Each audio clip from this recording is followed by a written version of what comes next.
Please join me in welcoming the Macon and Joan Brock, Virginia Health Sciences, Eastern Virginia Medical School at Old Dominion University, class of 2029.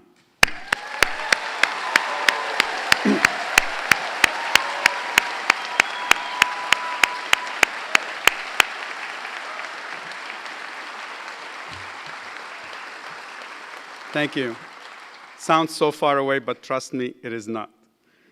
While I still have the students standing, please turn around and thank your family, significant others, and friends who have played a role in your success and will undoubtedly provide continued support during your time here.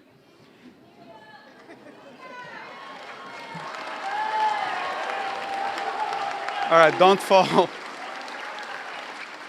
I know that you've been waiting a long time for this, and I see many proud and excited faces. Thank you all for being here today. Students and faculty, you may be seated.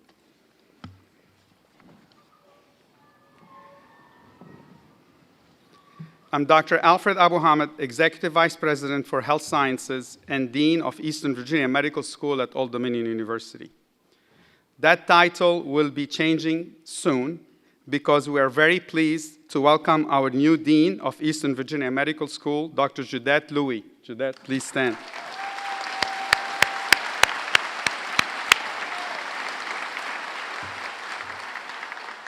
She is a very widely regarded physician-scientist, and we are very fortunate to have her here with us at EVMS. I would also like to welcome Dr. Bruce Waldholz. Bruce, please stand. Chair of the Board of Directors for the Academic Health Sciences Center, who has joined us for today's ceremony. Thank you, Bruce, for being here. You are a special class. You're part of the first generation of students to begin your medical journey under the unified banner of Macon and Joan Brock Virginia Health Sciences at Old Dominion University. Just 1 year ago, we came together as two proud institutions with a shared purpose: to strengthen healthcare in Hampton Roads and beyond. Today, that bold vision is already taking root, and the impact is being felt in our classrooms, our research labs, and our clinics. This union is more than structural. It's a promise to the communities we serve, a promise to educate the next generation of healthcare providers with excellence, a promise to pursue research that addresses real-world problems, and a promise to deliver clinical care that is both innovative and compassionate. Today's white coat ceremony is a powerful symbol of that promise. It reaffirms the core values we hold dear in medicine: professionalism, integrity, compassion, empathy, and dedication. It also reminds us of the reasons we answered this calling: to care for the vulnerable, to comfort the sick, and to make a meaningful difference in the lives of others. It remains one of life's greatest privileges to be a physician. To the class of 2029, more than 7,700 people applied to be in your seats, but only 151 of the best and the brightest joined your class. Yeah.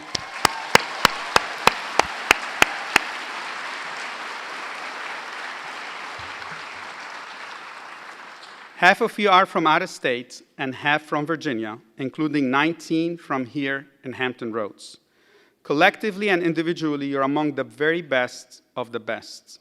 The class average GPA is 3.7, and the average MCAT is 514. I don't think I would have gotten in, but. These credentials only reflect your past academic accomplishments. You sit before us today to answer an important calling: to become the best possible physician for your patients. You see, it's no longer about you. It's about your patients. Medicine is a demanding, challenging, joyful, and rewarding profession. It's an absolute privilege to care for those less fortunate and to improve the lives of those patients and families we serve. There's no more satisfying professional experience than healing and comforting those under your care. You will change the world one patient, one family, one community, and one nation at a time. Today, we celebrate your entry into the profession of medicine, and you assume the obligations of being a physician and a member of our wonderful profession of medicine. The study of medicine is intellectually challenging and can be difficult at times. Occasionally, you may even find it a bit overwhelming. But with perseverance and the mentorship of our outstanding faculty, you will succeed. When you don your white coat today, wear it with the reverence of the medical profession itself. Wear it with a commitment to excellence, humility, compassion, altruism, empathy, and selflessness, recognizing that it's an absolute privilege to be a physician. On behalf of our faculty, I welcome you to our passion and our calling, the wonderful profession of medicine.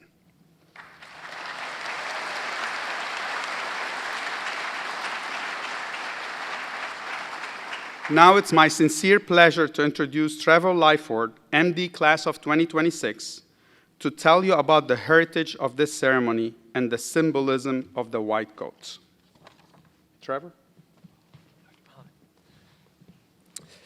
Good afternoon and welcome, everyone. My name is Trevor Lyford, and I'm a fourth-year medical student, still pretty crazy to think, at EVMS at ODU. I have the distinct privilege of serving as the chair of the Gold Humanism Honor Society and welcoming you, the MD class of 2029, to this momentous day and to this community of learners, leaders, and most importantly, compassionate future physicians. Before I go any further, I want to reflect on something my mother always used to say, and kind of similar to what Dr. Abu Hamid just did, it takes a village. That holds true for your journey to medicine, none of which is possible without the support from loved ones, family members, and friends. So with that in mind, if you're here supporting someone that is in the class of 2029, please rise if you are able, and the rest of us are going to give you another round of applause.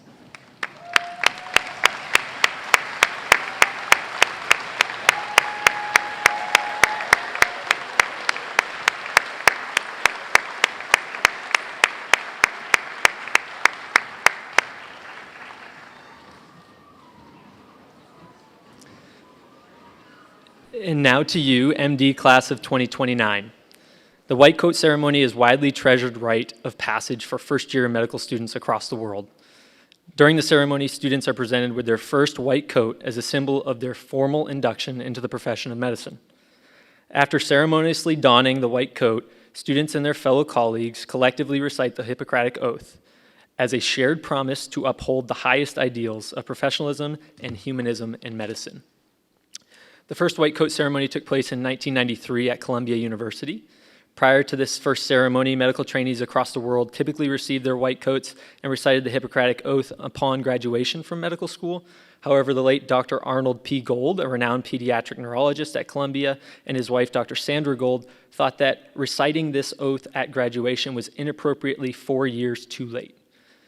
Instead, the doctors Gold and Gold wanted to formally induct medical students into the profession at the beginning of their education and introduce them to the expectations and responsibilities of the profession starting from day one. Thus, the first white coat ceremony was born. Since its inception at Columbia, tradition of the white coat ceremony has spread to over 97% of medical schools in the United States and Canada, including EVMS, as well as in 13 other countries. Today, as you prepare to wear your white coats for the first time, you may feel a mix of pride, excitement, and nerves. That's normal, trust me. But I want to ask you to pause and reflect, because this ceremony isn't a rite of passage. It's a declaration that you are stepping into the role that carries immense responsibility, particularly in the world we live in today. Medicine does not exist in a vacuum. You are entering this profession at a time when evidence-based care is increasingly challenged by misinformation, by political interference, and by policies that sometimes place ideology above sciences. Whether it's reproductive health, vaccinations, or public health equity, these are not abstract issues. These are the lives of your future patients, and it will be part of your duty to stand up for them. The white coat is not just a symbol of knowledge, it's a symbol of advocacy. You will soon learn how to listen to heart sounds and interpret lab values, but just as crucial is the ability to listen to your patient's fears, to understand their context, and to recognize the structural and systemic forces that impact their health. To care for a person fully, you must not only treat their illness, you must defend their right to access care at all. At EVMS, we are proudly rooted in our community while being deeply connected to the challenges of the world beyond our campus. Our mission calls on us to be community-focused and world impact-driven. And today, more than ever, that means using your voices to protect science, uphold compassion, and serve with integrity. The Gold Humanism Honor Society exists to recognize those who embody these values, not just in how they treat their patients, but in how they lead. I challenge you from this very first day to lead with courage and conscience. Ask hard questions. Speak up when something doesn't feel right. And remember that silence, too, is a choice. 4 years are going to fly by, trust me.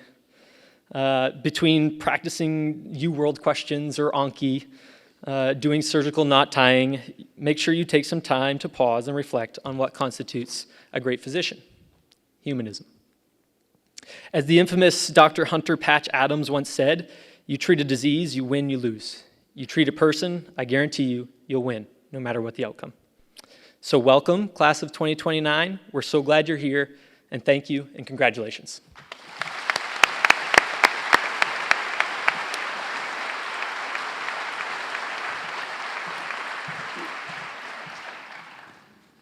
Thank you, Trevor. Good afternoon. My name is Dr. Ronald Flenner, and I'm the Vice Dean for Academic Affairs at EVMS at ODU. To the class of 2029, I want to say congratulations. Today marks a special day in your medical school journey, and now you begin the work you have come here so eager to do, to learn from the faculty and staff, from each other, and most importantly, from your patients. The road ahead is challenging, but certainly worthwhile. You are our next generation of physicians, and there are countless of people in the community, in our country, and in this world who will depend upon you to improve the health and well-being of humanity. And we're likely to be amongst them, so we hope you do very well. Let your white coat serve as a constant reminder of that responsibility. Never underestimate the impact you can have on one person through your work, and never forget the importance of loving what you do. In truth, nothing you do as physicians will be more important than to know and care for your patients. In terms of personal satisfaction, there is none greater than being able to help another human being. And I know the experiences you will have here will shape the rest of your lives, and it's my privilege to be a part of that journey. It's also my honor today to introduce our keynote speaker, Dr. Jonathan Byrne. Dr. Byrne knows all too well what lies ahead for you. He was once in your seat as an EVMS graduate of the MD class of 2010. He also completed his emergency medicine residency here in 2013. He currently practices with emergency physicians of Tidewater and serves as the chair of the Department of Emergency Medicine at Sentara Obuasi Hospital. Today, Dr. Byrne brings not only his knowledge as a physician, but also his perspectives as a husband, a father, and someone who has personally experienced the vulnerability of being on the other side of the white coat. We're very thankful to have him here today to share his words of wisdom with you. Please join me in welcoming Dr. Byrne.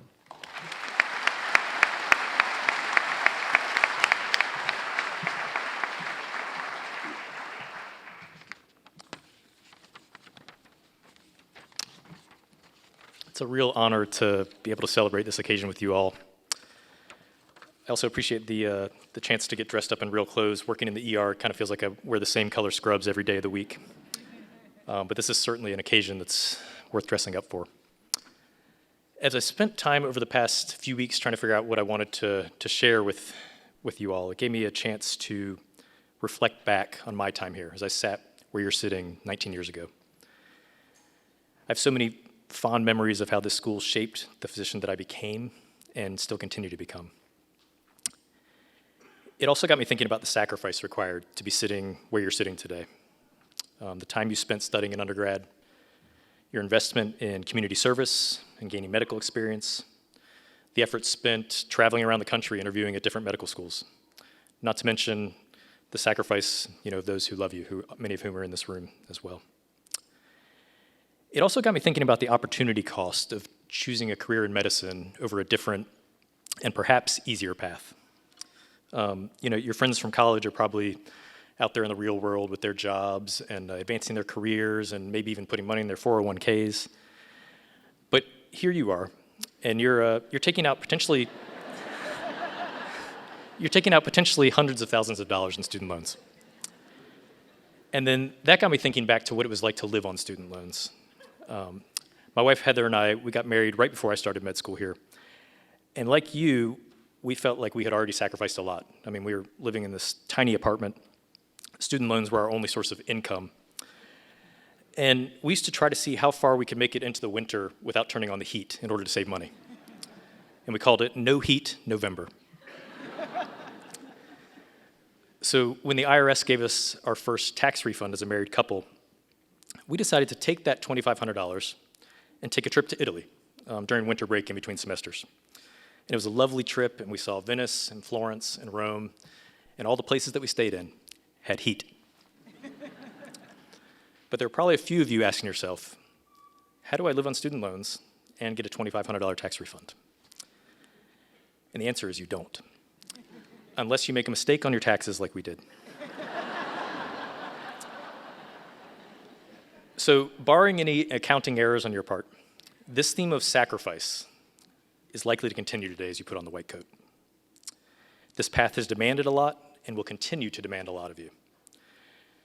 Side note before we continue, in case any of you are considering a free trip to Europe, the IRS always comes back for their money. And they'll charge you a penalty plus interest. So today's not so much about the white coat itself.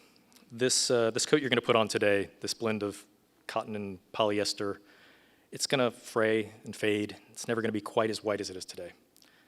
It's going to be a little bit sweaty in the summer, not quite warm enough in the winter when you're walking in from the parking garage. But when you wear this coat, patients will trust you. They'll assume that you've put in the time in the library, in the lecture hall, in the sim lab, on the wards. They will trust you with their best days and their worst days and everything in between. They'll trust you to help bring their children into the world. They'll trust you in the operating room. They'll trust you to manage their chronic conditions, to help fight their cancer, to save their lives in an emergency, and to comfort them in their hour of death. That trust is powerful, so I challenge you to earn it during your time here. How you train here, that dedication, again, that sacrifice, that will shape the kind of physician you are, not just 4 years from now, but 40 years from now. But here's the key, as you consider this idea of sacrifice and delayed gratification. While you're working toward that future, don't forget to live your life along the way. That might sound like some sort of cliche, but it is so easy to forget. It's easy to fall into the trap of telling yourself, oh, once I get through this next test, or once I finish this rotation, or once I match, then I'll start living.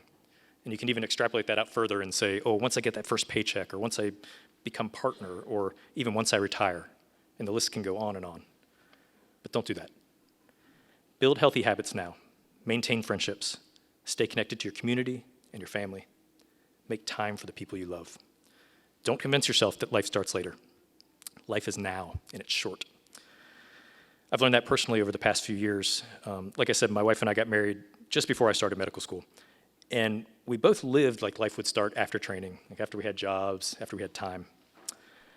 But then 2.5 years ago, everything changed. Heather, my wife, went in for a colonoscopy. And the gastroenterologist walked out after the procedure, and he pulled me aside and said, we've got a big problem.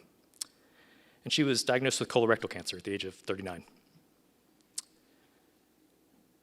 You know, we all like to believe we're going to live these long, healthy lives and die in our sleep at the age of 90. But suddenly, we were in a world of chemo and radiation and surgeries and scans, and life felt fragile and painfully short.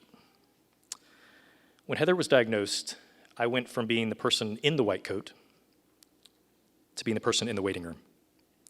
I was the anxious husband refreshing the patient portal for scan results or trying to figure out how to navigate hospital bills. I was the one hoping the surgeon would come out with good news, and I was the one sitting helpless in the ER when there were complications. We were fortunate. Heather had excellent physicians, but I saw firsthand how vulnerable it feels to put your trust in someone in the white coat, to hope that they've studied enough, that they've done the work, that they'll treat your loved one like a person and not just a diagnosis. So when you put on this white coat, don't let it create distance between you and the people you serve. Don't let it become armor. It's not there to make you untouchable. It's there to make you trustworthy, to represent that commitment that you've made to your future patients. Your patients don't want a robot. They want someone who's competent, but also kind. Someone who knows their stuff, but also knows how to care. That kind of empathy, it will make your care more effective, and more human. So don't lose yourself beneath the white coat. Again, this path will demand a lot of you. Don't let it take all of you. Protect your identity outside of medicine. Paradoxically, I think that will actually make you a better physician, and it will make you better able to serve those who put their trust in you. So just when I thought I'd learned everything I needed to know about empathy, the path took another unexpected turn. About a year and a half ago, I was playing with my kids, and I'd had some neck pain for maybe 5 days. And all of a sudden, I couldn't move the right side of my body, and I collapsed to the ground right in front of my kids. Now, if this were a Foundations of Disease lecture, I might quiz you guys as to what you think was going on. We have a relatively young, healthy person, neck pain, sudden neurologic symptoms. So what's the diagnosis? It was a carotid dissection. So my artery had torn and was throwing clots to my brain. So there I was, back in the hospital, this time in the bed, with the IVs, with the alarms going off, the scans. I was scared to death. I wondered if I'd ever be able to work again, or if life would ever feel normal again. That complete lack of control that I felt in both those situations, my wife's illness and my own, that sense of being able to do nothing but trust in the skills, the knowledge, and the empathy of the person in the white coat caring for me and my loved one. That is what every one of my patients feels. And the same will go for your future patients. And I think that's true for the most part, regardless of what specialty you go into. That patient undergoing surgery for appendicitis, that couple struggling with infertility, that person dealing with mental health issues, or the one who can't quite manage to keep their diabetes in check, all of those people will feel completely out of control and in desperate need of your help, your expertise, and your empathy. Wearing the white coat is a privilege because it means you get to be the person that meets those needs, and they will indeed need you. While I was in the hospital, one of the physicians taking care of me said something I won't forget. He said, "Let's not miss the fact that you're lucky to be alive and walking out of here. Not everybody gets to do that." And he was right. And that's changed the way that I walk into the ER on most days at least. It reminded me that practicing medicine is a gift. We're not guaranteed a 40-year career. We're not even promised tomorrow. So don't lose that gratitude that you feel today. And lastly, while we're on the subject, don't let the white coat change you in the wrong ways. Right now, you're at the bottom of the hierarchy. No offense. It's humbling, but stay humble. As you gain knowledge, responsibility, and confidence, as your short white coat eventually becomes a long white coat, keep that humility. Resist the temptation to believe that the white coat somehow makes you more important than others in the room. It doesn't. It means you've been called to serve. So let that humility grow with you. You've earned the right to wear this coat, and you're beginning an incredible journey. And my hope for you is that you walk it with curiosity, courage, and empathy, and above all, gratitude. Congratulations, and welcome.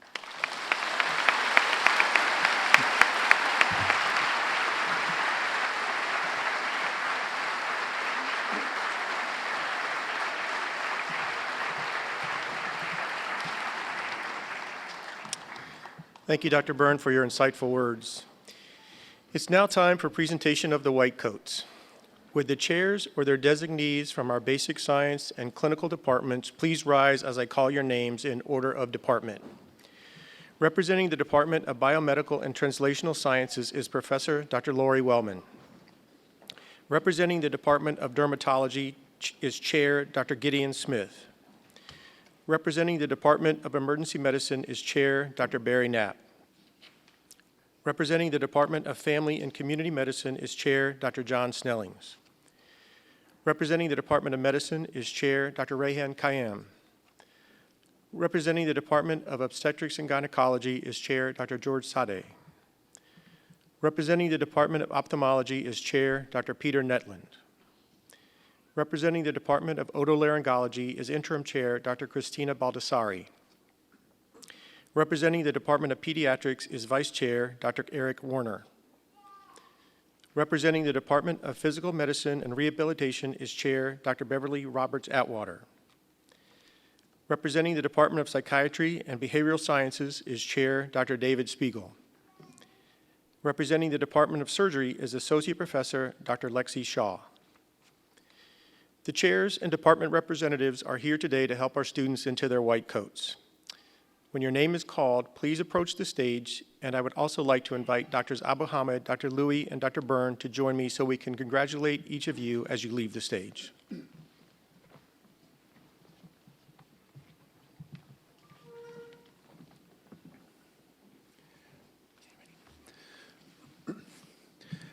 Kevin Alterman, Isabella Arney, Luke Ashton, Victoria Atkinson, Ayushi Banerjee, Luke Bayona, Galila Berhanu, Akosia Breacham, Alexis Basha, Kara Breslin, Abriana Brown, Catherine Capps. You may now don your white coats.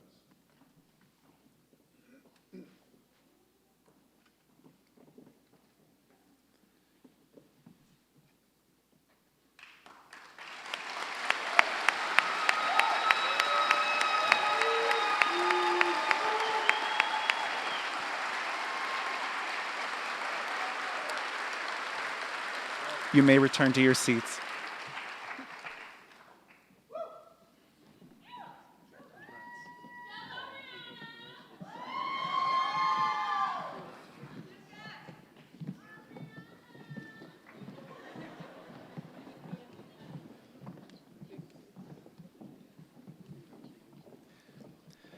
Mark Carroll, Ethan Casto, Isabella Catania, Vipusha Chandrapu, Karina Chang, Yusuf Sharkatli, Jacob Chen, Theodore Chin, Sammy Schmeit, Lauren Choi, Emma Cook, Ian Cordray. You may now don your white coats.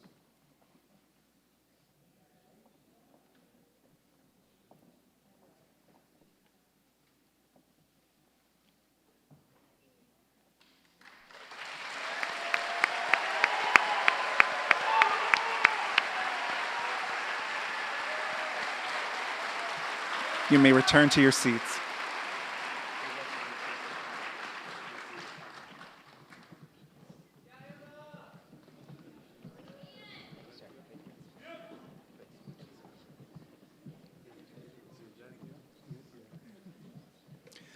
Kamaya Corinaldi, Miriam Cowan, John Curley, Avin Curtis, Alyssa DeMonch, Ella Dunham,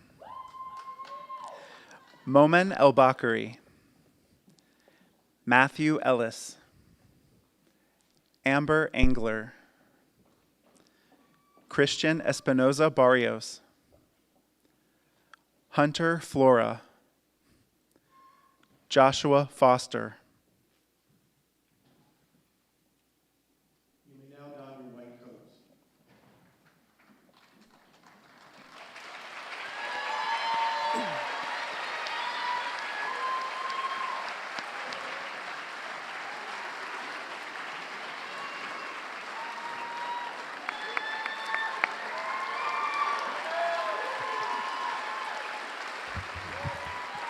You may return to your seats.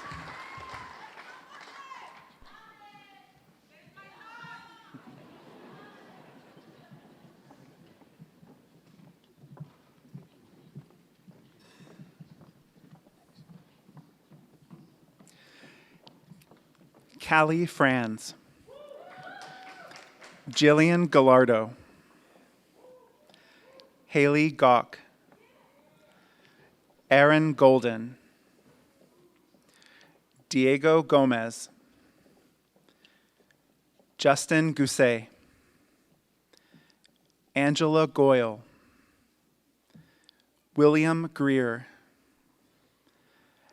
Anna Grove, Austin Grove, Hannah Habercorn, Anastasia Hagopian. You may now don your white coats.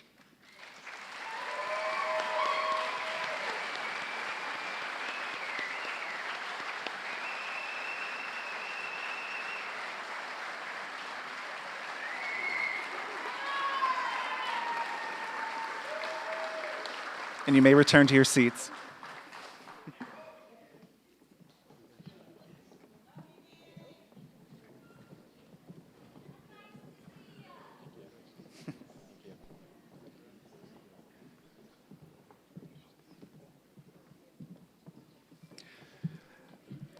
Sarah Ho,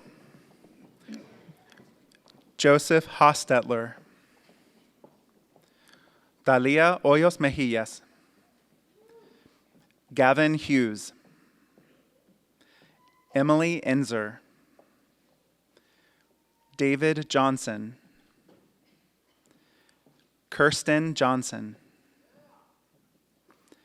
Christopher Calathea, Yuri Kim, Young Kim, Josiah King, Samir Lal. You may now don your white coats.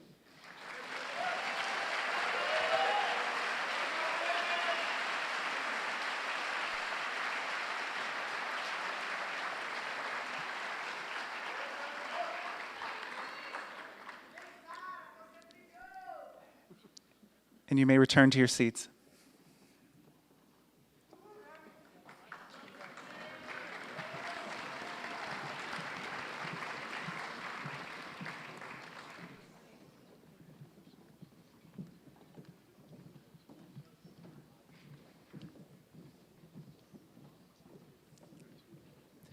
Timothy Lay, Paul Lee, Emily Lassard, Christine Lee, Shinger Lee, Katie Liu, Kylie Lopez, Jan Ludwig, Haley Lundeen, Jennifer McDonald, Camilla Mesha, Hannah Maniatu. You may now don your white coats.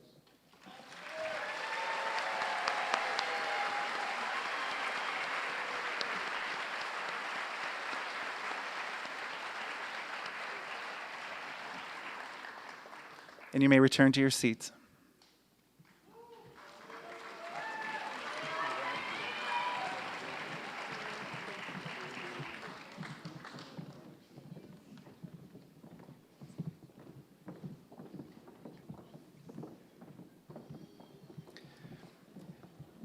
Mihir Mantena, Marissa Marzak, Ivy Matthews, Devin Mathis, Mariana Mead, Noah Mercado, Thomas Milholland, Samuel Moose Nolan, Joel Moses, Goshik Moliswaran, Mamuna Nasser, Tien Phuc Ngo,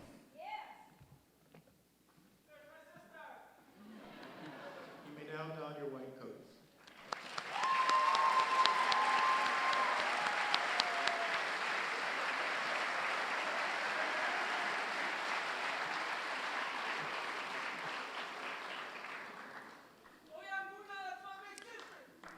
and you may return to your seats.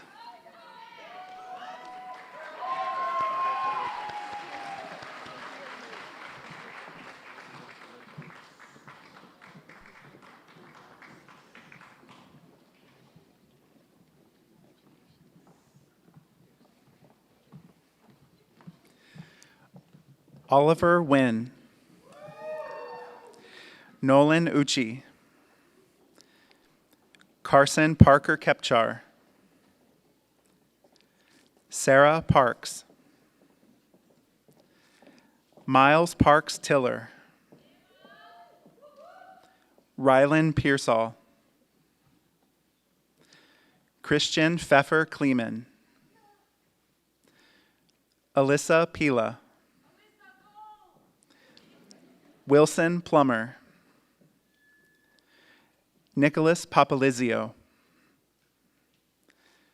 Alex Powell. Fatime Rafi. You may now don your white coats.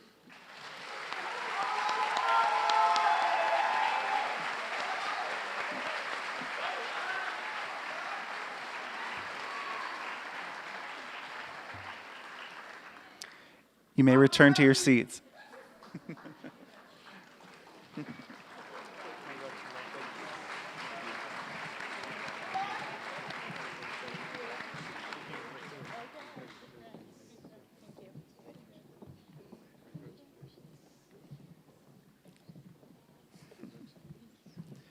Shreya Raj. Jagraj Randawa. Raviel Rivera. Allison Resch. Owen Rolfe. Isra Saleh. Jad Salih. Andre Sanda. Eleanor Schoenberg. Elizabeth Chavold. Anaya Skipwith. William Slover. You may now don your white coats.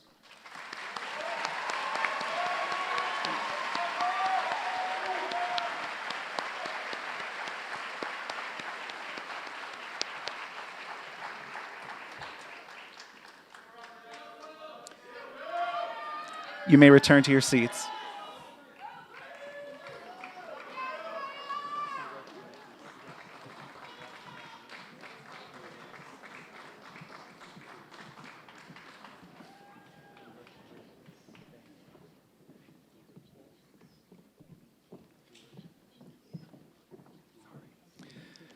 Eleanor Smith.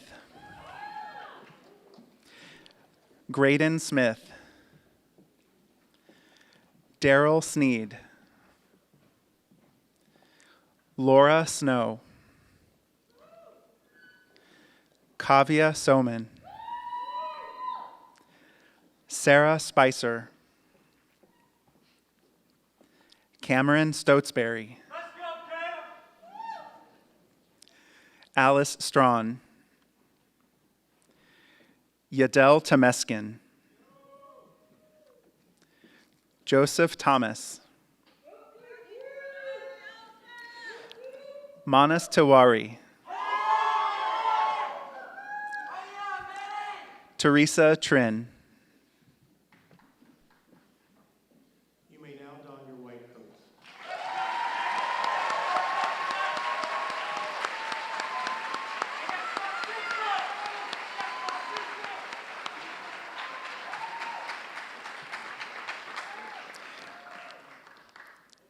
You may return to your seats.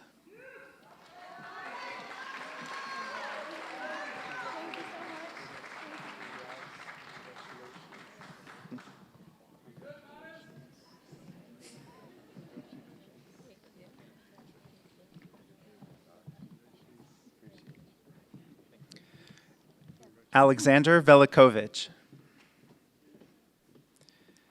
Maylin Viditau.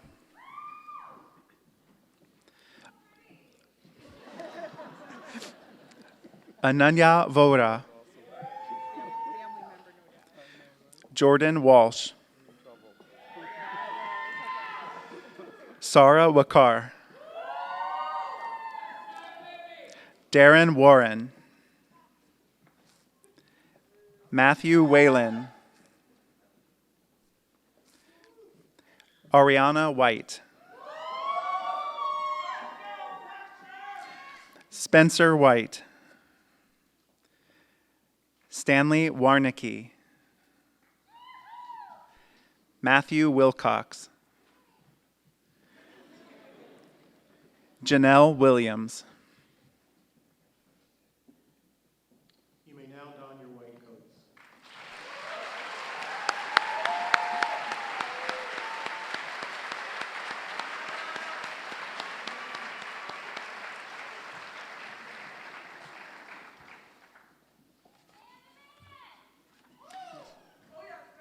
And you may return to your seats.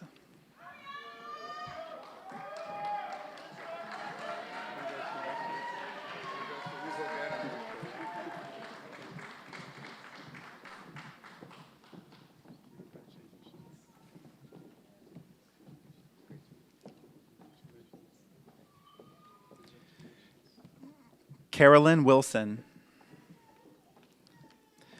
Lorraine Wongby. Jonah Wright. Ellen Wu. Catherine Yang. Yun Yu. Stefan Yu. Alexander Usman. Kelly Tsang. Jessica Zhang.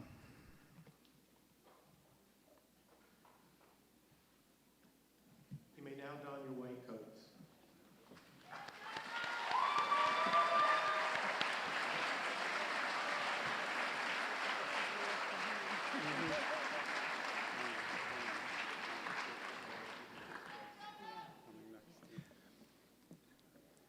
And you may return to your seats.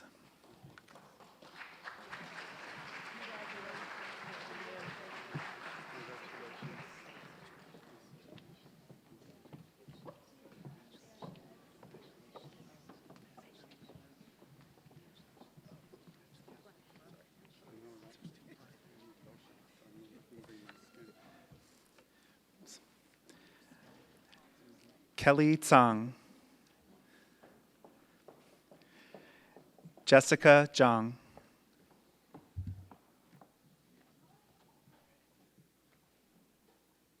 You may now don your white coats.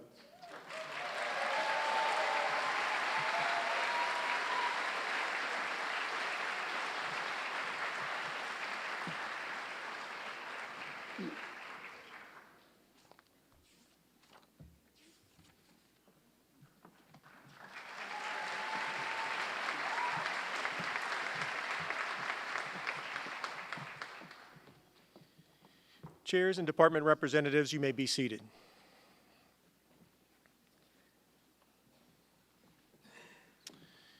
We are proud to have a tradition of allowing family members with a formal institutional affiliation to assist in donning their students' white coats. Today, we have 9 families who meet these specific criteria. I would like to invite to the stage the designated family members who will present the white coats to their respective legacy students. Dr. Trupti Patel, member of the MD class of 1995 and assistant professor in the Department of Family and Community Medicine, will coat her daughter. Dr. Hannah Chung, member of the MD class of 2024, will coat her brother. Dr. Benjamin Mitchell Goodman, member of the MD class of 2000, internal medicine residency class of 2003, and associate professor in the Department of Medicine, and Dr. Fiora McCrae, member of the MD class of 2020 and radiology residency class of 2025, will coat their son. Dr. Arun Ram, professor in the Department of Biomedical and Translational Sciences, will coat his daughter. Now we will call forth the first group of students. Mira Batoka.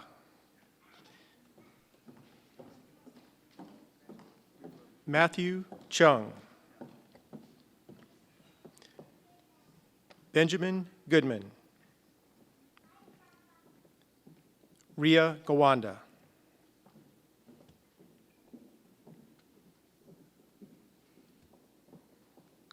You You may now don your white coats.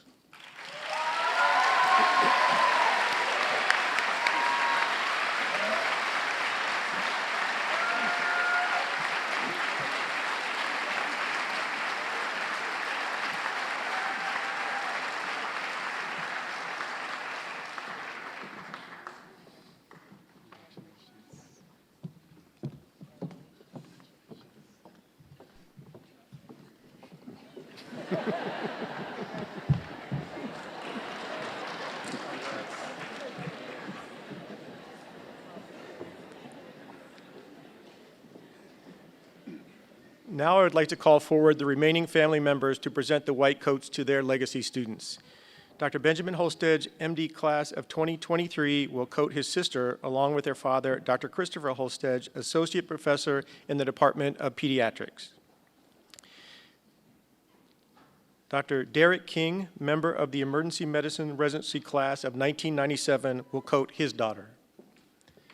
Dr. Rehan Khayyam, Chair and Professor in the Department of Medicine, will coat his daughter.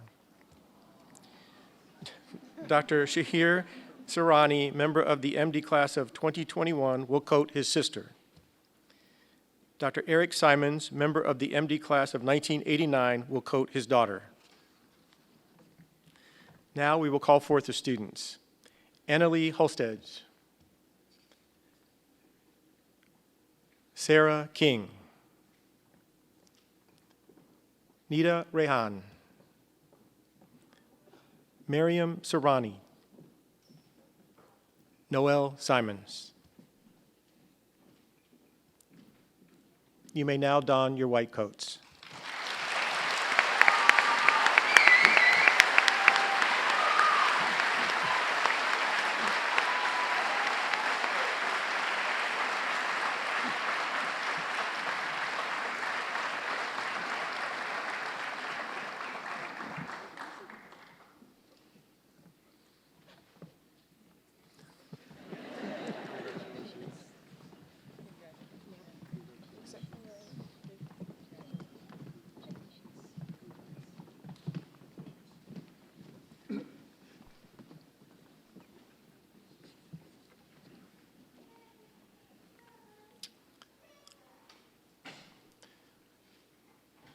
Would the MD class of 2029 please stand for reading of the Hippocratic Oath?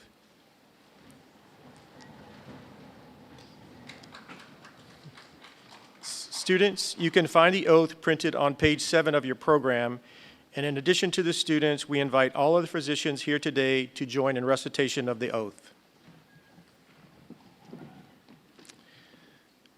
Upon this day of matriculation into the Eastern Virginia Medical School at Old Dominion University, as I seek admission to the medical profession, I do solemnly affirm, as did the ancient Greeks, by all that I hold most sacred, that according to my ability and my judgment, I will keep this oath and its stipulations.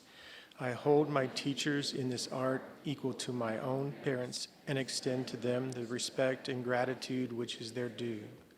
I will by precept, lecture, and every other mode of instruction impart a knowledge of the art to my progeny and those of my teachers and to disciples bound by covenant and oath according to the law of medicine. I will follow that system of treatment which, according to my ability and judgment, I consider for the benefit of my patients and abstain from whatever is deleterious and mischievous. I will exercise my art solely for the cure of my patients and the prevention of disease, and will give no drug, nor perform no operations for criminal purpose, nor far less suggest such a thing. With honor and dignity, I will practice my profession, not permitting consideration of religion, nationality, race, or social standing to intervene between duty and my patient. Into whatsoever houses I enter, I will go for the benefit of the sick and hold myself aloof from every voluntary act of wrongdoing or corruption. Whatever I may see or hear in the lives of others which ought not be spoken abroad, I will not divulge, reckoning that such should be kept secret. while I continue to keep this oath unviolated, may it be granted to me to enjoy life and the practice of the art respected by all people in all times. But should I trespass and violate this oath, may the reverse be my lot. Thank you. You may be seated.